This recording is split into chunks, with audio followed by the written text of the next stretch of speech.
Metabolism TV में आपका स्वागत है, जो आपके लिए मेटाबॉलिज्म और स्वास्थ्य के बारे में सही जानकारी का स्रोत है। चीनी, फ्रुक्टोज और कैंसर। मैं फ्रैंक सुआरेज हूं, मोटापे और मेटाबॉलिज्म का विशेषज्ञ, और मैं आपके साथ एक हालिया जानकारी साझा करना चाहता हूं जो कैंसर के विषय से संबंधित महत्वपूर्ण नैदानिक अध्ययनों में से एक से आई है, और यह एक महत्वपूर्ण बात है जो आपको जाननी चाहिए।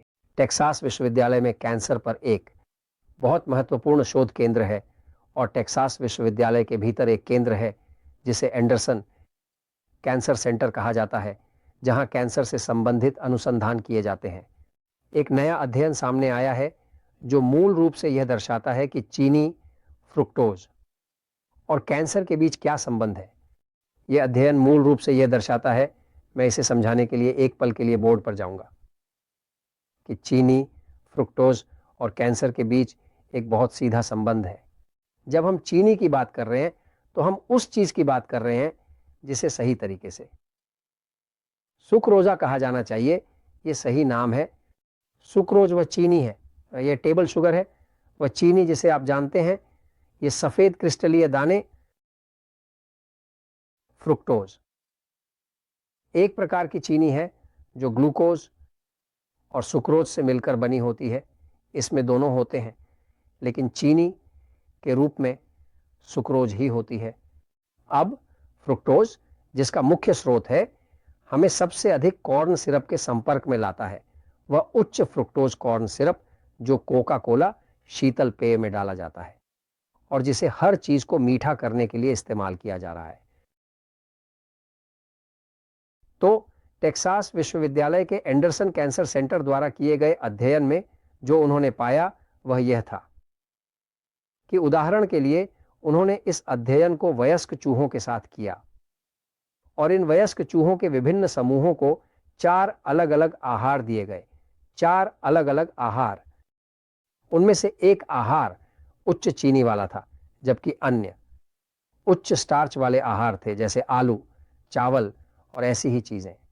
लेकिन समय के साथ जो उन्होंने खोजा वह यह था कि उदाहरण के लिए जिन चूहों ने चीनी के आहार का सेवन किया उन्हें स्तन कैंसर हुआ, यानी उन्हें स्तन में कैंसर हुआ। जिन चूहों ने चीनी और फ्रुक्टोज का मिश्रित आहार लिया, उनमें से लगभग आधे को स्तन कैंसर था। जब हम बात करते हैं कि केवल 1/3 चूहे जो स्टार्च वाले आहार पर थे, तो हम अब चीनी की बात नहीं कर रहे हैं बल्कि स्टार्च की बात कर रहे हैं। तो इन चूहों में केवल 1/3 थे, लेकिन यह कैंसर नहीं था। यह कोशिकाओं को नुकसान जैसा था, क्या आप समझ रहे हैं? लेकिन वे कैंसर के चरण तक नहीं पहुंचे। लेकिन यहां उन लोगों में से आधे जो चीनी का उपयोग कर रहे थे के स्तनों में कैंसर था, यानी यह एक महत्वपूर्ण अंतर है। अब इस अध्ययन में एक और दिलचस्प बात यह पाई गई कि वे चूहे जो चीनी की तुलना में अधिक फ्रुक्टोज का उपयोग कर रहे थे, उनमें फेफड़ों का कैंसर बहुत अधिक था। वास्तव में जो कैंसर सबसे अधिक प्रचलित है, उनमें से एक फेफड़ों का कैंसर है, और यह पता चला है कि फ्रुक्टोज की प्रक्रिया के साथ कुछ ऐसा है जो विशेष रूप से फेफड़ों को प्रभावित करता है। तो मूल रूप से जो कुछ भी हमें चीनी और कैंसर के बारे में बताया गया है वह सच है। अब यह साबित हो गया है।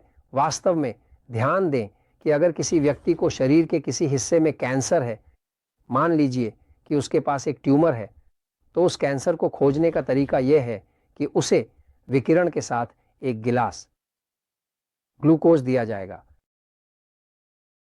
रेडिएशन। जब व्यक्ति उस रेडियोधर्मी ग्लूकोज का सेवन करता है, तो चूंकि यह ग्लूकोज है जो कि चीनी है, यह दिलचस्प रूप से मुख्य रूप से कैंसर के स्थान पर पहुंचता है, क्योंकि कैंसर बाकी कोशिकाओं की तुलना में 7 गुना तेजी से चीनी का सेवन करता है। जब वह ट्यूमर तक पहुंचते हैं और वहां केंद्रित होते हैं और रेडियोधर्मी होते हैं, तो जब वे एक्सरे प्लेट बनाते हैं तो वे इसे रोशन पाएंगे, और यही वह तरीका है जिससे उन्हें कैंसर का पता चलता है, टोमोग्राफी और रेडियोलॉजी के माध्यम से। मूल रूप से यह जात है कि कैंसर एक चीनी खाने वाली सेल होती है। लेकिन यह पहले से ही ज्ञात है कि यहाँ तक कि फ्रुक्टोज का प्रभाव भी सामान्य चीनी से अधिक खराब होता है। अब आप उन सभी बच्चों के बारे में सोचें जो सोडा, कोका कोला और अन्य इसी तरह की चीजें पी रहे हैं जो उच्च फ्रुक्टोज कॉर्न सिरप से भरी हुई हैं। स्पष्ट है कि अब हमारे पास कैंसर की दर पहले की तुलना में बहुत अधिक है, क्योंकि अब ज्यादातर लोग चीनी के प्रति आदी हो चुके हैं। चीनी नशे की तरह होती है। प्रोपाकोलोमो कैंसर के प्रमुख और पहले से सिद्ध कारणों में से एक है। मैं ये आपसे साझा कर रहा हूं क्योंकि सत्य हमेशा जीतता है।